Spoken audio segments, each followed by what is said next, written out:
침묵으로 서는 이 아침 시간이 우리의 속사람을 강건하게 하는 능력의 샘이 되게 하여 주시옵시고, 기도와 이러한 경건의 삶의 결정들이 우리들의 삶의 방식이 되게 하여 주셔서 우리가 그런 사람, 아침을 깨우는 사람, 기도하는 사람, 주님과 비밀한 것들이 많은 하나님의 귀한 자녀들 되게 하여 주옵소서. 이 시간도 주님께서 우리의 신음소리를 들으시고 오래된 기도 제목에 귀를 기울여 주시며 당신의 선한 뜻대로 응답하여 주실 줄 믿사오며 우리 사랑하는 예수님의 이름으로 기도합니다. 아멘. 하나님 말씀 같이 보겠습니다. 하나님 말씀은 신명기 24장 14절로 우리 마지막 22절까지 한 목소리로 읽겠습니다. 시작. 곤궁하고 비난한 품꾼은 너희 형제든지 내 땅 성문 안에 우거하는 객이든지 그를 학대하지 말며 그 품삯을 당일에 주고 해진 후까지 미루지 말라. 이는 그가 가난함으로 그 품삯을 간절히 바람이라. 그가 너를 여호와께 호소하지 않게 하라. 그렇지 않으면 그것이 내게 죄가 될 것임이라. 아버지는 그 자식들로 말미암아 죽임을 당하지 않을 것이요 자식들은 그 아버지로 말미암아 죽임을 당하지 않을 것이니 각 사람은 자기 죄로 말미암아 죽임을 당할 것이니라. 너는 객이나 고아의 송사를 억울하게 하지 말며 과부의 옷을 전당 잡지 말라. 너는 애굽 땅에서 종되었던 일과 내 하나님 여호와께서 너를 거기서 속량하신 것을 기억하라. 이러므로 내가 내게 이 일을 행하라 명령하노라. 내가 밭에서 곡식을 벨 때에 한 붓을 밭에 잊어버렸거든 다시 가서 가져오지 말고 나그네와 고아와 과부를 위하여 남겨두라. 그리하면 내 하나님 여호와께서 내 손으로 하는 모든 일에 복을 내리시리라. 내가 내 감람나무를 떤 후에 그 가지를 다시 살피지 말고 그 남은 것은 객과 고아와 과부를 위하여 남겨두며 내가 내 포도원에 포도를 딴 후에 그 남은 것을 다시 따지 말고 객과 고아와 과부를 위하여 남겨두라. 너는 애굽 땅에서 종되었던 것을 기억하라. 이러므로 내가 내게 이 일을 행하라 명령하노라. 아멘. 신명기 말씀은 참 귀합니다. 설교자가 본인의 생각에 이렇게 설교 계획을 짜는 것도 참 귀하고 또 은혜 받은 것을 나누는 그 소망함 참 복되죠. 그런데 내 의지를 잠깐 밀어놓고 이렇게 아침마다 정해진 이 아침밥을 짓듯이 이렇게 말씀을 나누는 것은 참 뜻밖의 축복과 하나님의 터치하심이 있는 것 같아요. 제 아주 친한 신대원 때부터 같은 방을 쓰던 제 친구 목사가 얼마 전에 그 서울에 있는 한 교회에 담임으로 부임했는데 누구도 뭐 제 또래 처음 담임 부임하는 목사님들은 경험이 없잖아요. 담임 목회 경험이 없다고요. 예? 부목사 때나 담임 목회 때나 이 상황이 조금 다릅니다. 섬겨야 될 부분도 다르고 그래서 이 아침 예배를 고민을 하더라고요. 그래서 제가 이 경험을 나눴습니다. 매일 어떤 말씀을 나눌까 고민하는 그 노력도 귀하지만 이 아침밥 짓듯이 큐티 본문을 가지고 큐티 설교를 하면 참 그 매일매일 주시는 그 하나님 말씀에 대한 기대가 된다. 저는 요즘에 신명기 읽으면서 이런 감사, 말씀을 준비할 때마다 정말 감사를 느껴요. 오늘 우리가 읽은 이 신명기 24장 평소 같으면 뭐 굳이 찾아서 볼 본문이겠습니까? 그런데 이 본문을 보니까 여기에도 우리를 향한 하나님의 마음이 듬뿍 담겨 있는 거예요. 어제와 이어지는 말씀인데 하나님은 요지는 그겁니다. 하나님은 우리가 복되는 사람이 되길 바라고 또 복을 누리길 원하신다라는 거예요. 어제 살핀 하나님의 그 공의, 곧 정법, 정도, 정량, 하나님의 바른 법을 걸어가고 하나님의 바른 길 위에 서고 지나치지도 그리고 부족하지도 않게 항상 균형 잡힌 삶을 사는 것, 이것은 우리를 불편하게 하고 우리를 구속하기 위한 율법이 아니라 하나님께서 우리를 복받게 하는 통로, 삶의 방식이다라는 거예요. 그래서 어제 말씀에 대한 해설이 오늘 읽은 본문에 나오는데 우리 먼저 19절을 한번 보시겠습니까? 19절 보면 후반부에 이런 내용이 나와요. 그리하면 내 하나님 여호와께서 내 손으로 하는 모든 일에 뭐를 내리시리라? 복을 내리시리라. 이게 어제부터 나눴던 말씀이 이어지는 대목이에요. 이렇게 하면 불편할 것 같지, 당장 우리의 안목에는 손해보는 것 같지, 그리고 다른 사람들이 볼 때 얕잡아 볼 것 같은 생각도 들잖아요. 다른 사람들을 선하게 대하고 그러면 간혹 세상 사람들 중에서는 선하게 대하는 사람들을 얕잡아 보는 그렇게 어리석은 사람들도 있어요. 그러다 보니까 그 사람 때문에, 외부 환경 때문에 내가 선을 행하는 것을 영향받을 수도 있는데, 그렇지 말아라. 내가 보고 있다.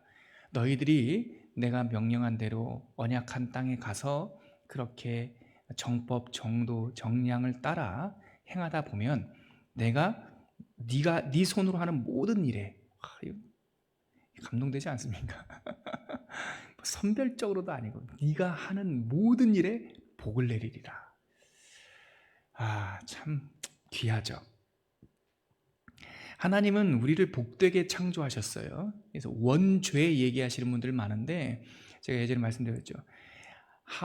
뱀이 하와를 유혹하기 전, 그건 3장이고 창세기 1장에는 하나님의 형상대로 하나님의 모양을 따라 우리를 복되게 창조하셨다고 그래요. 그러니까 원죄가 있기 전에 원복을 받은 사람들이 우리란 말이죠. 그러니까 구원받았다라고 하는 것은 원죄 이전의 상태가 온전히 회복되는 것. 우리가 복되게 창조됐어요. 그리고 하나님께서는 우리들에게 복을 언약해 주셨어요. 그 복된 자가 예수 그리스도죠. 그래서 이 예수 그리스도를 만나면 그 인생이 복받는 거예요. 복을 누리는 거죠. 그리고 이렇게 복의 창조, 복의 언약, 여러분 전 이런 생각 많이 합니다. 아무리 굉장한 자산가면 뭐합니까? 내 통장에 아무리 어마어마한 재산이 있으면 뭐예요? 그거 인출해서 국밥 한 그릇 사 먹을 수 있는 마음이 없으면 그 수전노고 가난하게 살다 가는 거죠. 그러니까 복으로 창조되고 너는 복이 될지라 창조되고, 하나님께서 예수 그리스도로 복을 회복해 주셔서 복을 약속해 주셨는데 복을 못 누리는 사람들이 있더라 이거예요. 복을 못 누리는 사람. 하나님께서는 특별히 오늘 우리가 나눈 이 신명기 말씀의 요점은 뭐냐? 복을 누리고 살아라. 언약한 땅에 들어가서 노예처럼 살면 안 된다. 그러므로 자유인으로서 하나님이 주신 기업의 땅에서 어떻게 하면 복을 누릴 수 있는지 그 비결을 신명기에서 쭉 말씀해 주시면서, 구체적으로 어제부터 오늘까지 나오는 말씀은 그 땅에 들어가 복된 삶을 누릴 수 있는 비결들이 나오는 거예요. 자, 오늘 말씀하시는 복을 누릴 수 있는 비결, 우리 14절, 15절 우리 한번 읽어볼까요? 같이 읽겠습니다. 시작. 곤궁하고 비난한 품꾼은 너희 형제든지 내 땅 성문의 우간의 객이든지 그를 학대하지 말며 그 품삯을 당일에 주고 해진 후까지 미루지 말라. 이는 그가 가난함으로 그 품삯을 간절히 바람이라. 그가 너를 여호와께 호소하지 않게 하라. 그렇지 않으면 그것이 내게 죄가 될 것임이라. 여러분, 첫 번째, 복된 사람들이 복된 약속을 받고 언약의 땅에 들어가 복을 누릴 수 있는 비결, 이어지는 비결은 사회적 약자들을 곤란하게 하지 말아라, 이 말씀이에요. 사회적 약자들을 곤란하게 하지 마라. 우리 주변에 제가 이틀 전에 그랬죠. 다 이해 못하겠어요.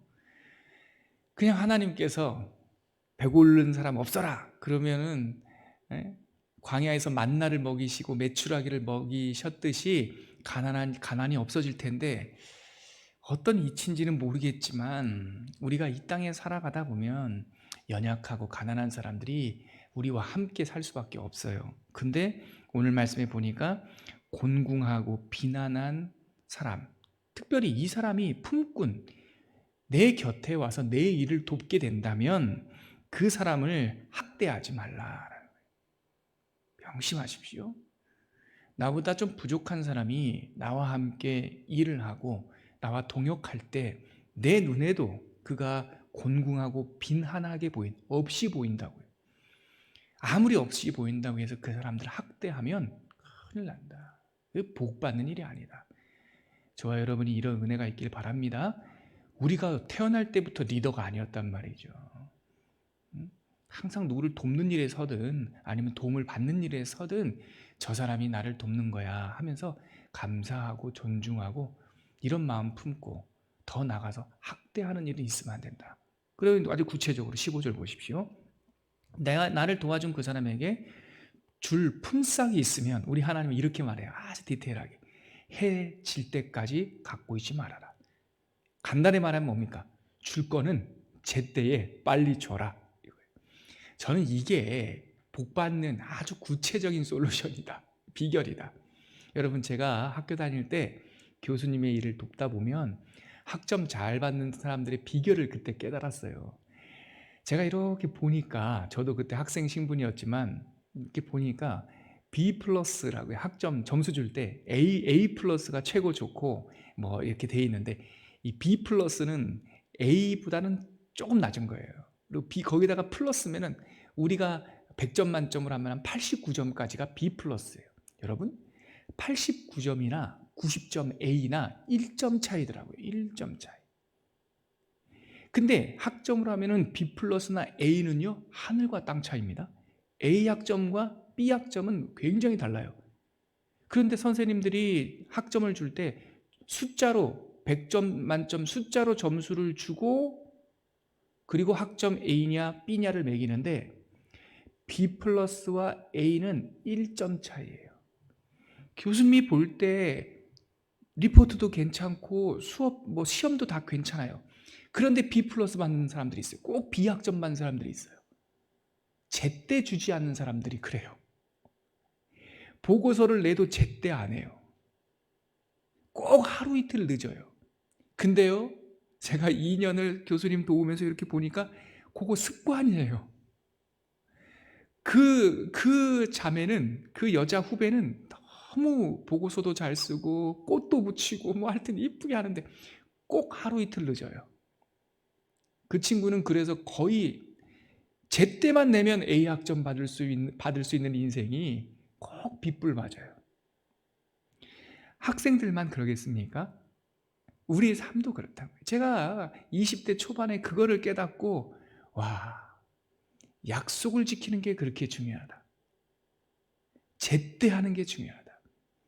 이왕 베풀어야, 여러분, 그런 고약한 그 고용주들이 있습니다. 5시에 줘야 되는데 꼭 5시 반에 주는 사람이 있습니다.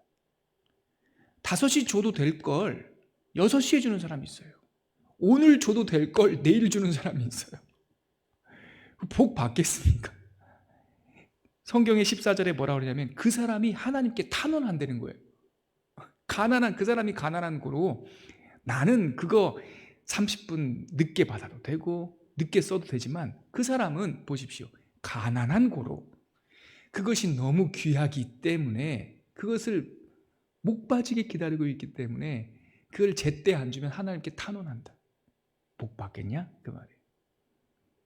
20대 때 배웠던 그 삶의 그 태도가, 저는 뭐 많이 살지 않았지만 딱 2배 살았네요. 지금까지도 저는 뭐를 줘야 되면은 빨리 줍니다. 6시에 줘야 될 것 같으면 일부러 30분 먼저, 1시간 먼저 줍니다. 그러면 복 받습니다. 하나님께서 이런 걸 우리들한테 알려줘요. 어떻게 하라고요? 가난하고 곤궁하고 빈한해 보인다 해서 그를 학대하거나 업신여기거나, 빈한해 보이고 가난해 보인다고 해서 그 사람과의 한 약속을 변개하거나 미루면 안 된다. 제때 줘라. 성경 말씀에 이런 것도 있어요. 너무 좋아요. 이런 은혜가 있길 바랍니다. 여러분들에게 하나님께서 여러분들의 전대와 여러분들의 사업장과 여러분들의 일을 복되게 하사 나눠주고 먼저 주고 선을 베풀어도 궁핍함이 없는 큰 은혜가 있기를 바랍니다. 이어지는 말씀은 우리 16절 말씀 같이 읽어볼까요? 시작. 아버지는 그 자식들로 말미암아 죽임을 당하지 않을 것이요 자식들은 그 아버지로 말미암아 죽임을 당하지 않을 것이니 각 사람은 자기 죄로 말미암아 죽임을 당할 것이니라. 이 말씀이 뭡니까? 연좌제 안 된다. 기가 막히지 않아요? 3400년 전에 이 광야 400년 동안 노예 생활하던 노예 백성을 향해서 주시는 하나님의 이 말씀이 연좌제 해서는 안 된다. 이 연좌제라는 거는요, 최근까지 있었던 그 형벌이에요. 연좌제는 뭡니까? 아버지가 죄를 지으면 그 자녀들, 우리 옛날 조선시대로 말하면 삼족을 멸하고, 예, 뭐 사족을 멸하고, 그게 연좌제예요. 아들이 죄를 지으면 아버지까지 죽어요. 와, 왜 연좌제를 할까요? 왜 연좌제? 두려움을 주기 위해서 그래요. 나 죽는 건 괜찮지만 가족들까지, 사돈까지, 사돈의 팔촌까지. 그러니까 연좌제는 고통을 가중시키기 위한 형벌이에요. 근데요, 연좌제를 잘 들여다보면 하나의 이유가 더 있어요. 두려워서 연좌제를 해요. 반역한 사람이 있으면 왜 그 아들, 딸, 사돈, 팔촌까지 다 멸하라고 합니까? 씨앗을 남겨놓지 않기 위해서 그런 거예요. 보복당할까 봐. 오늘 하나님께서 말씀하십니다. 우리가 살다 보면은 감정이 얽힐 때도 있고 피해를 받을 때, 때로는 그것을 물을 때, 그 죄를 물어야 될 때도 있다. 그러나 우리 마음속에 연좌제적 그것 때문에, 그것을만 봐야지, 그것 때문에 그 아들도, 그것 때문에 그 딸도, 저 부인을 보면서 그 남편도, 이런 마음 품으면 복 못 받는다. 완벽한 사람 없습니다. 살다 보면은 어그러지기도 하고 잡음도 납니다. 그걸로 멈추셔야 됩니다. 그것 때문에 담을 넘어가면 안 됩니다. 그러면은 내 인생에 얽히는 것이 많아지고 풀어지고 순조로운 삶이 못 됩니다. 하나님께서 오늘 신명기 16절 말씀에서 연좌제 해서는 안 된다. 그거는 하나님 정신이 아니다. 이런 말씀을 해주세요. 그리고 17절 18절 한번 읽어볼까요? 같이 읽겠습니다. 시작.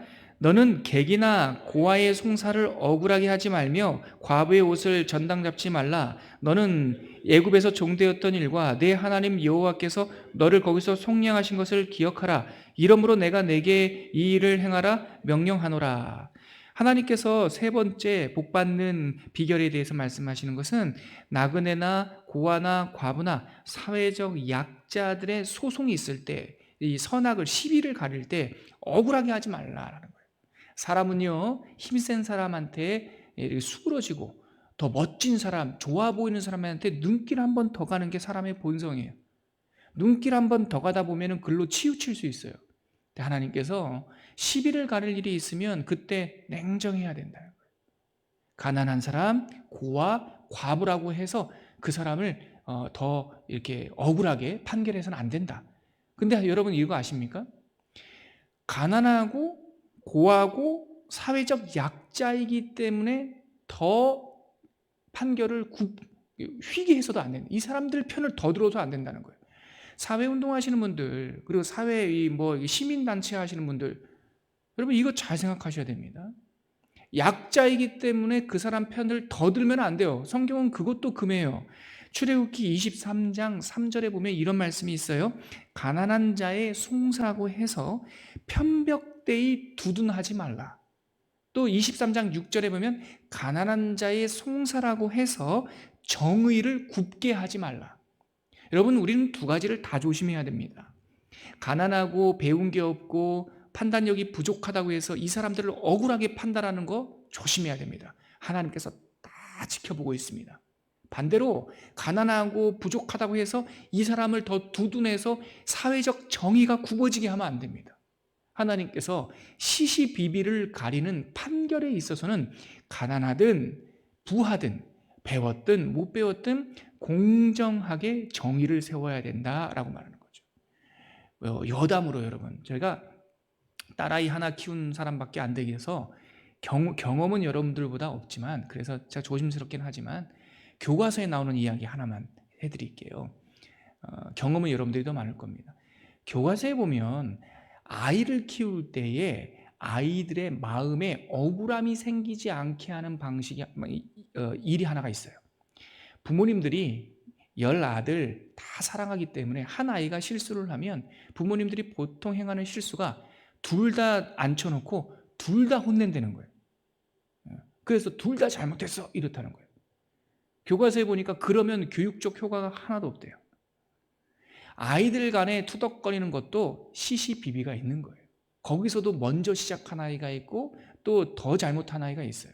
물론 용서와 사랑은 둘 다 동일하게 해줘야 되지만 아이들한테 다툼이 있었을 때는 부모는, 아버지는 거기서 옳고 그름을 알려줘야 돼요. 형벌을 내리라는 뜻이 아니라 너 이거는 네가 잘못한 거야. 그리고 이거는 네가 잘못한 건 아니지만 조금만 더 참았으면 더 좋았겠다. 이런 식으로 그 아이들한테 뭐가 옳은 거고 뭐가 그른 것을 공정하게 알려주지 않으면 아이 조금 잘못한 아이가 있고 억울하게 참다가 토닥거리는 아이가 있는데 그 앞에서 둘 다 아무런 공정한 판단 없이 둘 다 얘기하면 아버지가 그 방을 떠난 후에 더 잘못한 아이가 더 조금 잘한 아이에게 혀를 내민다고요. 메롱 그러면서. 그러면 그 잘못한 아이는 삶이 바뀌지가 않아요. 제가 왜 아이들 얘기합니까? 세상에 살다 보면 가난하기 때문에 또 부족하기 때문에 연약하기 때문에 배려를 넘치게 받고 판결을 휘게 하다 보면 이분들은 가난과 연약함과 사회적 그 습관들에서 벗어날 힘이 없는 거예요. 그러므로 복지를 하든 뭘 하든 간에 할 수 있는 능력을 키우는 복지를 해야지 나라에서 무조건 없어요? 그러면 나라가 다 줄게요. 그런 나라는 100년을 살 수가 없어요. 버틸 수가 없어요. 어떻게 하라고 하나님께서 말씀하십니까? 연약한 자는 돌봐야 됩니다. 그리고 가난하고 못 배웠다고 해가지고 억울하게 해서도 안 됩니다. 그러나 공정해야 됩니다. 이러한 삶의 지혜가 우리들에게 있기를 바랍니다. 어떤 곳에도 휘둘리지 않고 삶의 정의와 공정이 있는 우리들이 되었으면 좋겠습니다. 이어서 우리 19절부터 21절까지 한번 읽어볼까요? 시작. 내가 밭에서 곡식을 벨 때에 그 한 뭇을 밭에 잊어버렸거든 다시 가서 가져오지 말고 나그네와 고아와 과부를 위하여 남겨두라. 그리하면 내 하나님 여호와께서 내 손으로 하는 모든 일에 복을 내리시리라. 내가 내 감람나무를 떤 후에 그 가지를 다시 살피지 말고 그 남은 것은 객과 고아와 과부를 위하여 남겨두며 내가 내 포도원의 포도를 딴 후에 그 남은 것을 다시 따지 말고 객과 고아와 과부를 위하여 남겨두라. 이 말씀은 지나치게 인색하면 안 된다. 그러니까 수확을 거두고 난 다음에 이 볕단, 이 밀 볕단을 수확하다가 한 단을 그 밭에다가 두고 잊어버린 것이 기억났어요. 야, 100단, 200단, 300단 거둔 사람이 벼 한 단 밭에다가 잊어버렸다고 그거 가서 찾으면 안 된다. 가난한 사람과 고아들과 그 땅 백성을 위해서 먹고 살 수 있도록 내버려둬라. 열매를 따거나 포도를 딴 후에도 거기에 남아있는 몇 개, 그것까지 싹 따면 안 된다. 우리가 적용받아야 될 은혜입니다. 남겨두는 것이 복이다. 그런데 여러분, 우리 아까 그 판결 문제도 그렇지만 우리는 그렇게 인색하면 안 돼요. 그러나 반대측에서 또 적용해야 될 게 있어요. 여러분, 성경에 보면 하나님의 복지 정책은 이 사람이 싹 걷어서, 이 부자가 싹 걷어서 줄을 서시오 해서 그 땅의 과부, 고아 또 나그네들에게 시혜적으로 베푸는 것이 아니더라.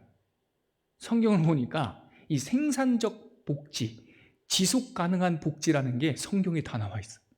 성경은 뭐라고 명언한 줄 아십니까? 밭을 수확할 때 한 모퉁이를 남겨둬라. 벼를 수확할 때 떨어진 나달을 다 줍지 마라. 오늘 말씀처럼 볕단을 잊어버렸으면 거기에 두라.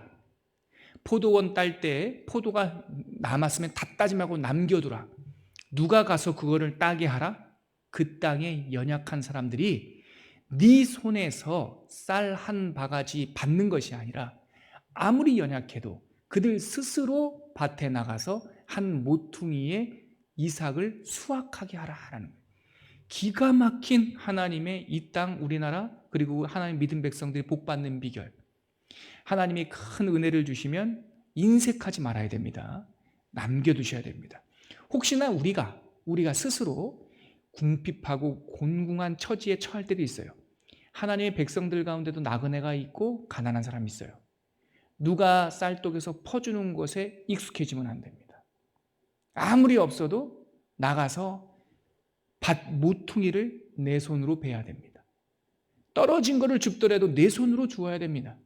그래서 룻처럼 그 바구니에 한 오멜이라도 걷어야 인격과 존엄성과 하나님 앞에 눈물의 씨앗 땀을 흘릴 수가 있는 겁니다.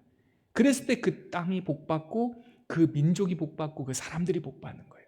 오늘 말씀을 거두면서 22절 읽고요. 22절 읽고 기도하겠습니다. 같이 읽겠습니다. 시작. 너는 애굽 땅에서 종되었던 것을 기억하라. 이러므로 내가 내게 이 일을 행하라 명령하노라. 여러분, 내가 이 일을 행하라 뭐 하노라? 명령하노라. 여러분, 하나님께서 복받으라고 하신 말씀은 명령이에요. 제가 어제 이 말씀 묵상하다가 참 큰 은혜를 받았어요. 복을 누리는 것은 하나님의 명령이에요. 선택이 아니에요. 하나님은 우리들에게 복지를 명하시는 거예요. 근데 이 복지가 두 가지라고 방금 말씀드렸습니다. 있는 자, 가진 자, 배운 자의 입장에서는 인색하지 않고 베푸는 거예요. 만에 하나 우리 인생이 궁핍하고 공공한 시대를 맞이하면 사람의 손에서 받지 말고 나가서 하나님의 수확의 밭, 남겨진 밭에서 내가 땀을 흘려야 되는 거예요. 그러면 하나님께서 그 땅을 복되게 하시고 네가 네 손으로 하는 모든 일에 뭐를 내리시리라? 복을 내리시리라. 이 큰 은혜가 대한민국과 전 세계와 우리 교회와 우리들에게 있기를 바랍니다. 같이 기도하겠습니다. 하나님께서는 우리가 비록 먹을 것이 없는 순간에 처한다 할지라도 마음이 가난한 사람 되기를 원치 않으십니다. 하나님께서는 하늘에서 만나를 내려 그 광야에서도 먹일 수 있는 분이지만 우리가 밭에 나가서 일하기를 원하시고 또 우리가 큰 수확을 거둘 때 다 내 것 되지 않고 이웃들과 연약한 사람들을 위해서 내어놓기를 원하십니다. 하나님, 이러한 선순환이 우리 나라에 일어나게 하시고 이러한 선순환이 당신 믿음 백성들에게 일어나게 하시고 교회에게 일어나게 하여 주옵소서. 우리 모든 성도들이 이러한 선순환의 복을 누리게 해달라고 우리 잠시 기도하고 제가 마무리 기도하겠습니다. 우리 기도합니다. 하나님 아버지, 은혜를 감사합니다. 우리가 받기는 하지만 인색하여서 죽은 바다처럼 사해처럼 되지 않도록 도와주십시오. 받는 것을 받지만 또 흘려보내는 복이 있게 하시고 많은 사람들에게 흘려보내되 우리가 또 부족함이 없는 하나님의 충만한 복을 누리게 하여 주시옵소서. 하나님 아버지요, 오늘 귀한 말씀을 통해서 이 땅의 백성들 복받는 비결에 대해서 알려주시니 감사합니다. 하나님 아버지, 이제는 누구를 통하여 배려를 받는 인생에서 배려하는 인생이 되게 하시고 수혜를 받는 인생에서 더 많은 사람들을 돕고 먹이고 입히는 인생이 되게 하여 주시옵소서. 하나님 아버지, 이 세상에 살면서 우리가 때로는 받을 때도 있고 때로는 베풀 때도 있습니다. 하지만 이 삶의 모든 순간이 인색한 사람도 없게 하시고 가난한 사람도 없게 하시고 하나님의 좋은 것듯이 순환하는 순환의 축복, 나눔의 축복, 교류의 축복을 누릴 수 있게 하여 주옵소서. 오늘 아침에 신명기 말씀을 들은 당신의 백성들을 마음껏 축복하여 주셔서 이제는 흔들어 넘치도록 받는 하나님의 은혜가 있게 하셔서 많은 사람들에게 베풀고 먹이고 입히는 사람들 되게 하여 주시고 그리하여 네가 복받기를 명령하노라 하신 말씀에 순종하여 우리가 하는 모든 일에 하나님의 갑절의 축복 30배, 60배, 100배의 축복으로 많은 사람들을 윤택하게 하는 하나님의 사람들 다 되게 하여 주시옵소서. 이제는 십자가 위에서 한 알의 미달로 썩어져 이 세상 모든 사람들을 구원하여 주신 예수 그리스도의 은혜와 하나님 아버지의 넘치는 사랑과 성령 하나님의 오늘도 힘주시고 감당케 하시는 은총이 오늘 신명기 말씀을 읽으며 이제는 받는 사람이 아니라 베푸는 사람, 인색한 사람이 아니라 흘러보내는 사람이 되기로 결단하는 주의 백성들, 복된 백성들 머리 위에 지금부터 영원까지 함께 계시기를 간절히 축원하옵나이다. 아멘.